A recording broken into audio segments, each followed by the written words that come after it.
오늘 역대하 3장 만나는데요, 모든 성경이 중요하지만 오늘 역대하 3장에 있는 말씀은 참 중요한 말씀입니다. 매번 이렇게 이야기하는 것 같은데, 그런데 오늘 말씀을 준비하면서 오늘 말씀 정말 중요한 말씀입니다. 이 말씀 잘 마음속에 새기면 우리의 신앙에 아주 중요한 기초가 되었을 것 같아서 늘 여러분들 새벽 예배 나오시지만 오늘 조금 더 집중해서 오늘 말씀 한 말씀도 놓치지 말고 한번 잘 들어보셨으면 좋겠고, 그런 거구나 깨닫는 귀한 은혜가 있었으면 좋겠습니다. 역대상은요, 하나님께서 우리를 사랑하시는가, 어떻게 사랑하시는가, 하나님께서 우리를 어떻게 돌보시는가, 특별히 포로에서 돌아온 이스라엘 백성들에게 다시 한번 하나님에 대하여서 일깨워주는 책이 역대상 역대하입니다. 하나님을 중심으로, 성전 중심으로 모일 수 있게 하는 책이라 할 수 있겠습니다. 특별히 성전 중심으로 역대상은 다윗 중심의 이야기고, 그리고 역대하는 솔로몬 중심의 이야기라 하였습니다. 역대상을 이제 역대하를 펼치면 1장에 솔로몬이 하나님 앞에 1000번제를 드리고 하나님께 나아가 지혜를 얻는 이야기가 1장이었고요. 2장에서는 두로왕 히람에게 백향목과 또 여러 장인들, 이 솔로몬 성전을 지을 여러 장인들을 부탁합니다. 그렇게 해서 성전을 건축하는 이야기가 시작되었고, 성전 건축을 준비하는 이야기였고, 드디어 오늘 3장에 이르러 성전이 건축되어집니다. 우리는 어제 그 솔로몬의 캐치프레이즈를 보았어요. 그럼 바로 무엇이냐면 여호와의 이름을 위하여, 여호와의 이름을 위하여라고 하는 그의 계속해서 반복되어지는 표현들과, 그리고 그 뒤에 항상 성전이 붙었다고 하는 것을 우리는 어제 여러분들에게 말씀드렸습니다. 여호와의 이름을 위하여라고 하는 말이 나오면 마치 짝꿍처럼 성전 건축이라고 하는 이야기가 나왔다는 거예요. 솔로몬의 지혜, 우리는 솔로몬의 재판, 근데 역대하가 우리에게 이야기하는 것은 솔로몬의 지혜, 솔로몬의 재판이 아니라 솔로몬의 성전을 우리에게 강조하고 있는 겁니다. 솔로몬은 누구냐? 성전을 지은 사람이다 라고 우리에게 강조하는 거죠. 역대하 1장부터 9장까지 솔로몬 이야기가 나오고 끝납니다. 9장에 솔로몬이 죽습니다. 그리고 1장부터 7장까지는 솔로몬이 어떻게 성전을 건축했는지의 이야기들이 진행되었습니다. 그러니까 성경은 솔로몬의 지혜, 솔로몬의 통치보다는 솔로몬의 재판 별로 관심 없습니다. 무엇에 관심이 있다고요? 성전에 관심이 있다. 이것을 우리가 전제로 오늘 말씀을 보는 거예요. 어제 말씀에 솔로몬이 여호와의 이름을 위하여서 성전을 지었다고 그랬잖아요. 그럼 여호와의 이름이 무엇일까요? 그 여호와의 이름에는 여호와의 하나님의 명예, 하나님의 성품, 하나님의 역사, 하나님의 통치하심과 다스리심, 그 하나님께서 우리와 함께 하심, 이 모든 것들을 다 하나로 묶어서 그냥 여호와의 이름이라고 표현할 수 있겠어요. 그리고 그 여호와의 이름, 그 하나님을 경험하는 자리가 여호와의 성전인 것입니다. 1절 보실게요. 솔로몬이 예루살렘 모리아산에 여호와의 전 건축하기를 시작하니 이곳은 전에 여호와께서 그의 아버지 다윗에게 나타나신 곳이요 여부스 사람 오르난의 타작마당에 다윗이 정한 곳이라, 이렇게 이야기합니다. 맨 위에 보니까 솔로몬이 예루살렘 모리아산에 여호와의 전 건축하기를 시작하니, 그러니까 성전이 세워지는 터가 어디냐, 이것을 지금 우리에게 이야기하고 있습니다. 어디예요? 예루살렘 모리아산이다, 이렇게 이야기하죠. 모리아산, 우리에게 익숙한 단어죠. 어디입니까? 창세기 22장에 하나님께서 모리아산에서 아브라함을 만나주는 이야기입니다. 그 본문 띄워드릴게요. 그 유명한 창세기 22장입니다. 그 일 후에 하나님이 아브라함을 시험하시려고 그를 부르시되 아브라함아 하시니 그가 이르되 내가 여기 있나이다. 하나님께서 아브라함에게 찾아오셨어요. 그리고 그 유명한 말씀, 이삭밭이라고 하는 아브라함 시험장이잖아요. 2절 보세요. 여호와께서 이르시되 내 아들 내가 사랑하는 독자 이삭을 데리고 모리아 땅으로 가서 내가 내게 일러준 한 산, 거기서 그를 번제로 드리라. 그러니까 이 모리아 산이 있었던 이곳, 그러니까 하나님께서 이 아브라함을 어디로 끌고 간 거예요? 예루살렘으로 끌고 간 것이죠. 이 말에 아브라함이 순종합니다. 성전에 보면 아침에 일찍 일어나서 이삭을 데리고 갔다고 합니다. 그리고 그곳에서 번제물로 이삭을 드리려고 하죠. 그 에피소드들을 여러분들에게 다 설명하지 않겠습니다. 그런데요, 그렇게 하나님의 귀한 말씀에 순종하여서, 기꺼이 순종하여서 자기 자신을 정말로 죽이는 마음으로, 하지만 하나님을 신뢰하는 마음으로 칼을 들어 이삭을 죽이려 할 때에 창세기 22장 11절, 여호와의 사자가 하늘로부터 그를 불러 이르되 아브라함아 아브라함아 하시는지라 아브라함이 이르되 내가 여기 있나이다 하며. 12절 함께 읽어보실까요? 시작. 이르시되 그 아이에게 내 손을 대지 말라. 그에게 아무 일도 하지 말라. 내가 내 아들 내 독자까지도 내게 아끼지 아니하였으니 내가 이제야 내가 하나님을 경외하는 줄을 아노라. 우리는 여기까지 이제 집중해서 우리가 이 아브라함의 이야기들을 살피고 함께 은혜를 나누고 설교를 했던 것 같아요. 그런데 우리는 지금부터 중요한 대목을 보려고 합니다. 13절과 14절입니다. 13절, 제가 14절 여러분, 아브라함이 눈을 들어 살펴본 즉 한 수양이 있는데 뿔이 숯불에 걸려 있는지라 아브라함이 가서 그 순양을 가져다가 아들을 대신하여 번제로 드렸더라. 14절, 아브라함이 그 땅 이름을 여호와 이레라 하였으므로 오늘날까지 사람들이 이르기를 여호와의 산에서 준비되리라 하더라. 자, 보실까요? 아브라함이 하나님의 귀한 말씀에 순종하여서 모리아 산까지 올라가서 그가 하나님을 경험합니다. 하나님의 이름을 경험합니다. 그게 바로 무엇이냐? 나를 위하여서 예비하시는 하나님, 준비하시는 하나님, 우리가 참 즐겨 부르는 이름 여호와 이레. 여호와 이레를 모리아 산에서 경험하는 거죠. 준비하신다. 근데 여러분, 이것을 구원사적으로 보실까요?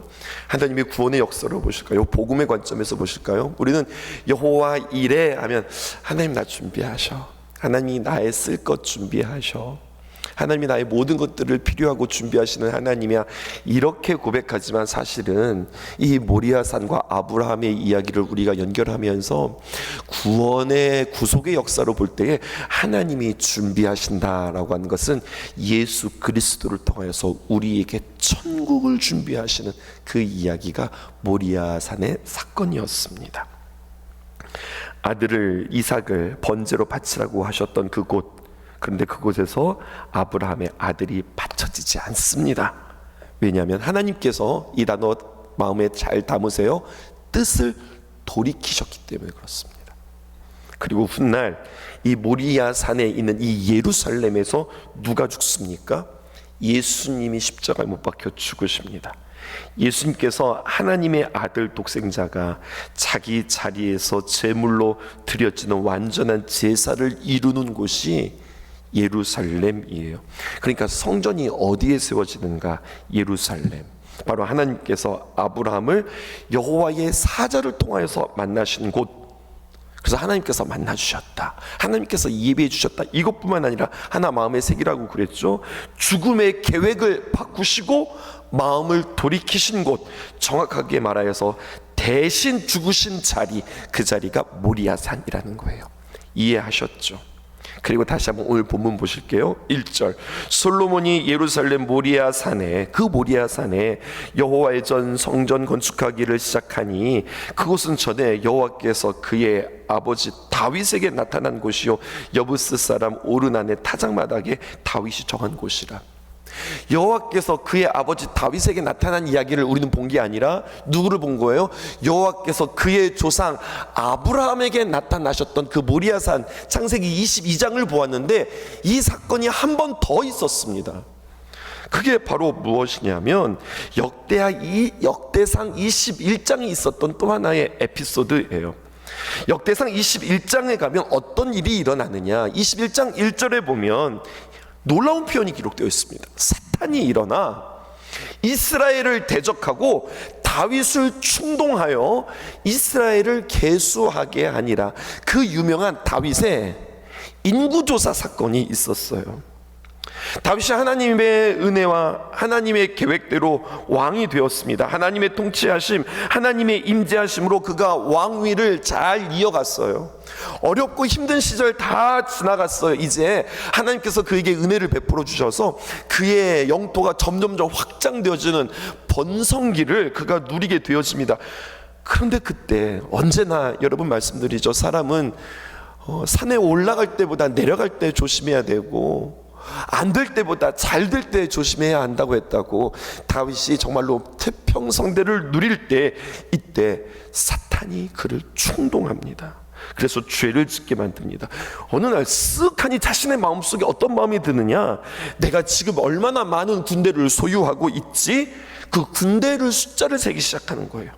근데 그냥 숫자를 사는 것이 아니라 무엇과 비교하면서 전의 왕 사울과 비교하면서 나에게는 몇 명의 군대가 있는가, 이것을 세웠단 말입니다. 그러다가 하나님 앞에 책망받아요. 여호와 하나님께서 선견자 갓을 통하여서 그에게 말씀하시는데, 내가 하나님 앞에 범죄하였다. 내가 매를 맞아야 되겠어. 매 3가지를 준비합니다.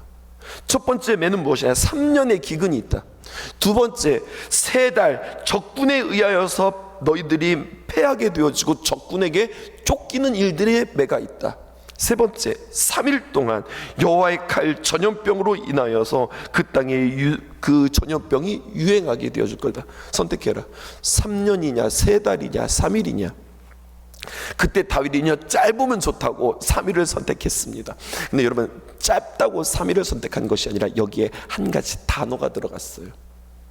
짧다고 짧게 내가 그냥 혼나고서 말겠다고 해서 3일이 아니라 거기에는 무슨 말이 들어가냐면은 3일, 거기에는요, 여호와의 칼, 여호와의 칼 전염병으로 사흘 동안 그 땅에 유행하여서 온 땅이 망하게 되어지는, 온 땅이 전염병으로 고통당하게 되어지는 이 이야기를 들을 때 그에게는 3일이 들린 것이 아니라 여호와의 손, 여호와의 칼이라고 하는 말이 그에게 들어왔습니다. 하나님, 저는요 잘못했는데요 다른 것으로 맞고 싶지 않아요. 하나님 손에 맞고 싶어요. 하나님의 손을 선택합니다. 그 하나님의 손을 선택하자 하나님께서 천사를 보내어 그때 전염병이 돌기 시작합니다. 그리고 7만 명이 죽습니다. 이게 며칠 동안 진행되었을까요? 3일이라고 그랬잖아요. 근데 7만 명이 죽은 것이 며칠 동안 진행되어져 있는지는 모르겠어요. 아직 3일을 다 채우지 못한 듯합니다. 그리고 그 재앙이 멈출 줄 모르는 것 같습니다. 그런데 성경에 보니까 성경에 천사가 멸하려 할 때에 라고 하는 표현이 등장하는데요, 여호와께서 보시고 이 재앙 내림을 돌이키시며 그리고 천사에게 이르시되 족하다. 3일이 다 채워지지 않았어요. 족하다. 그리고 이제는 내 손을 거두리라 하시니 그때에 여호와의 사자가 여부스 사람 오르난의 타작마당 곁에 섰더라. 그 오르난의 타작마당이 바로 거기에 등장하는 거예요. 여호와의 사자가 등장했고요. 그리고 하나님의 손이 멈추어지는, 하나님의 뜻이 돌이켜지는 이야기가 오늘 또 한 번 등장하는 거예요. 모리아산에서 여호와 하나님께서 나타나셨다. 그리고 하나님께서 그 뜻을 돌이키셨다. 그리고 똑같은 장소에서 다윗이 범죄하였는데, 그래서 그가 하나님으로부터 매를 맞게 되었는데 여호와 하나님께서 나타나셔서 그에게 만나 주셨고, 그리고 3일을 채우지 아니하시고 여호와 하나님이 그 뜻을 돌이키셨다라고 하는 거예요. 중요한 것은 동일한 장소에서 등장한 여호와의 천사 그리고 여호와의 사자입니다. 모리아산은 어디냐? 아브라함에게 여호와 하나님 사자가 나타났던 곳, 다윗에게 여호와의 천사가 나타났던 곳. 이 모리아산은 어떤 곳이냐? 하나님이 아브라함에게 내 아들 독자 이삭을 바치라 말씀하셨다가 뜻을 돌이켰던 곳, 다윗에게 하나님께서 처벌하시면서 이스라엘 백성들을 멸하시다가 마음을 돌이키신 곳. 모리아산은 어디인가? 아브라함에게 여호와께서 나타나신 곳, 마음을 돌이키신 곳, 그리고 그곳에 성전이 세워졌다. 성전이 무엇인지 아시겠습니까? 이제 그것이 지금 성전의 터가 되어지고 있습니다. 그러므로 우리는 성전 깨닫게 되어집니다. 두 가지를 깨닫게 되어지죠. 첫 번째, 성전은 무엇입니까? 우리가 하나님을 만나는 것. 이것이 중요한 겁니다. 그래서 이것을 우리는 뭐라고 표현하느냐? 하나님의 임재라고 표현하는 겁니다.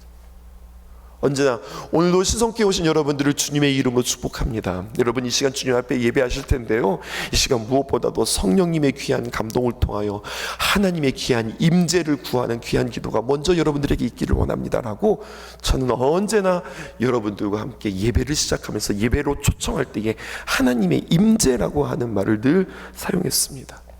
이유를 아시겠습니까? 하나님의 임재, 하나님께서 사랑하는 그 백성들을 만나주시는 자리. 또 하나의 의미가 있죠. 성전은 무엇이라고요? 뜻을 돌이키는 자리. 하나님이 뜻이 돌이켜지신다, 이 말은 무엇일까요? 죽어 마땅한 우리를 아무런 살아날 수 있는 근거가 없는 우리에게 하나님께서 우리에게 복락을 추구할 수 없는, 우리 자신 스스로 복락을 추구할 수 없는 연약한 우리에게, 죄 많은 우리에게 심판받아 마땅하지만, 죽어 마땅하지만 우리 주님께서 마음을 돌이키셔서 우리에게 재앙을 그치고 오히려 복을 주시겠다고 마음 먹는 곳이 어디냐? 이것이 바로 성전이라고 하는 것이에요. 다윗 시대에 왜 재앙이 임했어요? 왜 7만 명이나 죽는 그러한 재앙이 그에게 임했어요? 인구 개수에서요? 인구 개수에서 숫자 셌다고? 여러분, 아닙니다. 사실은요, 인구 숫자를 센 것, 그것을 하나님께서 책망하셨지만 그 후에 다윗뿐만 아니라 그 백성이 죽잖아요. 무슨 일이 있었냐면 다윗 시대 후기에 큰 반역 두 가지 일이 일어납니다. 첫 번째, 압살롬의 반역이요, 또 하나는 바로 세바의 반역입니다. 이 두 반역을 이스라엘 백성들이 어떻게 했습니까? 이 반역을 따랐습니다. 하나님께서 세운 왕 다윗이 아니라 욕망으로 세워진 왕 압살롬과 세바를 따랐어요. 무슨 말이냐? 하나님께서 세우신, 하나님께서 기름 부어 세우신 왕에 대하여 그들이 존중하지 않았어요. 그들이 귀하게 여기지 않았어요. 하나님께서 세우신 다윗에 대해서 이스라엘 백성들은 함부로 여겼어요. 안중에도 없었어요. 하나님께서 세우신 다윗, 또 하나님께서 다윗도 세우셨지만 다윗을 통하여서 무엇을 하셨어요? 언약을 세우셨어요. 근데 세우신 사람, 세우신 그 말씀, 이것들에 대하여서 그들은 관심이 없고 자신의 뜻대로, 자신이 보기 좋은 대로 압살롬을 따라가고 세바를 따라갔던 이스라엘의 죄악이 있었던 겁니다. 그랬더니 하나님이 그 백성의 죄를 치신 것이 바로 다윗의 인구 개수였고, 그때 7만이라고 되어지는 이스라엘 백성들이 다 죽게 되었고, 그러니까 이 재앙은 다윗이 어떻게 실수해서 되어진 것뿐만 아니라 이스라엘 백성들이 자초한 재앙이었던 거예요. 우리도 마찬가지 아닐까요? 이제 적용하고 마치려고 그래요. 우리도 하나님의 심판, 하나님의 재앙을 자초하는 인생 아닙니까? 우리가 망해도, 하나님 앞에 우리가 매를 맞아도 우리는 사실 할 말이 없는 사람들입니다. 그런데 그렇게 연약한 우리가 하나님의 전에 나와서 하나님 앞에 예배할 때에 하나님은 오히려 우리를 밀어내지 않으시고 우리를 만나주시고 하나님의 그 뜻을 돌이킨다고 이야기하는 겁니다. 성전이 바로 그런 곳이라고요. 하나님이 우리를 만나주신다. 여러분, 여기엔 굉장히 큰 의미가 있습니다. 여러분, 전지전능하신 하나님께서 어떻게 우리를 만나실 수 있으세요? 우리가 어떻게 그 하나님을 감당할 수 있겠어요? 피조물이 무슨 수를 써서 그 전능하신 하나님을 만날 수 있겠어요? 하나님께서 우리에게 허락하신 이 공간, 이것이 얼마나 소중하냐, 제가 지금 이것을 이야기하려고 하는 게 아닙니다. 우리는 이 이야기에서 한 걸음 더 나아갑니다. 또 한 가지 이야기해 볼까요? 하나님의 그 완전하신 뜻, 하나님의 그 거룩한 뜻을 어떻게 우리가 하나님 앞에 함부로 그 마음들을 돌이킬 수 있겠어요? 어떻게 이게 가능해요? 그런데 성경은 우리에게 이야기합니다. 가능하다. 왜 가능합니까? 하나님께서 우리를 사랑하시기 때문에. 우리가 성전에서 하나님을 만나고 하나님의 뜻을 돌이킨다라고 할 때에 여러분, 이제는 공간을 생각하셔서는 안 됩니다. 이 거룩하고 아름다웠던 성전이 예수님께서 오시자 3일 만에 다 파시겠다고 이야기했어요. 다 무너뜨려라. 이 좋고 이 거룩하고 이 존귀한 이 성전을 다 무너뜨리라는 거예요. 아니 이게 무슨 말이에요? 이곳에서 우리가 하나님을 만나야 되는데, 이곳에서 하나님의 거룩한 뜻이 돌이켜져야 되는데 하나님 다 무너뜨리신다. 누구를 통하여서? 예수 그리스도를 통하여서. 그래서 주님께서 뭐라고 말씀하십니까? 3일 만에 내가 세우리라, 그렇게 이야기하는 거죠. 무엇입니까? 예수 그리스도가 스스로 성전 되겠다는 이야기예요. 주님께서 그 예수 그리스도의 은혜 가운데 우리가 만나자, 주님께서 약속하시는 거예요. 이스라엘 가잖아요. 그 모리아 산의 그 성전, 하나님을 만나고 하나님께서 뜻을 돌이켰던 그곳은 오늘날 이스라엘의 랜드마크가 되었는데, 너무나도 가슴 아프게 그곳은 성전이 아니라 모스크입니다. 이슬람 사원이 지금 그 모리아 산 솔로몬의 성전 자리에 있습니다. 이스라엘 백성들은 그것들을 보면서 안타까워해서 통곡하죠. 근데 예수님께서 십자가에 못 박혀 죽으실 때에 여인들이 울 때에 여인들을 향하여서 이야기했어요. 슬퍼하지 말아라. 너의 자녀들을 위하여서 울라. 너와 내 자녀를 위해서 울라. 성전이 중요한 게 아니다. 하나님을 만나는 예수 그리스도의 복음을 모르는 것이 중요하다. 주님께서 우리에게 이야기해요. 성전을 의지하는 시대는 어디까지였어요? 예수님이 오시기 전까지였습니다. 자, 성전은 예수님이 오시기 전까지는 의미가 있었고, 예수님이 온 이후로부터 그 성전은 의미가 없어졌어요. 왜? 예수님이 이 땅에 오시면서 예수님이 성전 되셨으니까. 우리의 이 예배당, 성전, 이것은 그냥 공간일 뿐이에요. 성전이라면 여기서 결혼식하면 안 되는 거예요. 여기서 공연하면 안 되는 거예요. 여기서 우리가 어떤 여러 가지 세상에 뭐 그런 요청들이 오잖아요. 필요해서 목사님 뭐 동사무소에서 혹은 시청에서 이런 공간으로 쓸 수 있었으면 좋겠는데 허락해 주실까요? 원래 성전이라고 하면 예배당이랑 그런 거 빌려줘서는 안 되는 거예요. 그런데 어떻게 해요? 마음껏 쓰시라고 빌려드리잖아요. 근데 이것은 공간일 뿐이에요. 근데 여러분, 이 공간에 예수 그리스도의 십자가와 보혈과 은혜를 우리가 기억하며 주님 앞에 나아가면 이곳은 얼마나 소중하고 귀한 자리가 되어지는지 몰라요. 이 공간에서 주님을 바라보고 복음을 붙잡고 주님 앞에 부르짖을 때 우리가 주님을 만날 수 있고 주님의 거룩한 뜻이 변화되어지는 놀라운 공간이 되어진다고요. 그래서 성전은 이 공간이 성전이 되어지기도 하지만 우리는 이야기하죠. 심령 성전, 내 안에 주님께서 거하시는 거룩한 성전이다. 그리고 또 우리는 무엇을 말합니까? 가정 성전, 우리의 가정, 우리의 공동체가 주님 앞에서 아름다운 성전. 그리고 이제는 성전이라고 하는 표현보다 우리는 교회, 그리스도의 거룩한 보혈로 사신받으신 주님의 거룩한 무리들이 모인 교회, 이렇게 우리는 성전이 교회로 그 의미들이 확장되어지는 것들을 깨달으며, 아 그렇구나, 성전이 그런 거구나, 아 주님께서 이러한 계획들을 펼치셨구나, 이것을 보고 깨달을 수 있는 저와 여러분들 되었으면 참 좋겠습니다. 특별히 오늘은요, 우리 장로님들과 함께 오목천 교회, 수원에 있는 오목천 교회 우리가 방문해서 함께 탐방하고 함께 돌아보는 귀한 시간들 되어졌는데요. 오늘 우리에게 주신 이 말씀이 더욱더 특별한 것 같습니다. 그냥 우리는 눈에 보이는 성전 뿐만 아니라 눈에 보이지 않는 성전까지 우리는 가치 있고 귀하게 여기며 볼 줄 아는 귀한 통찰이 우리에게 있었으면 좋겠다. 이러면서 오늘 말씀 다시 한번 여러분 마음속에 새겼으면 좋겠습니다. 기도하십시다.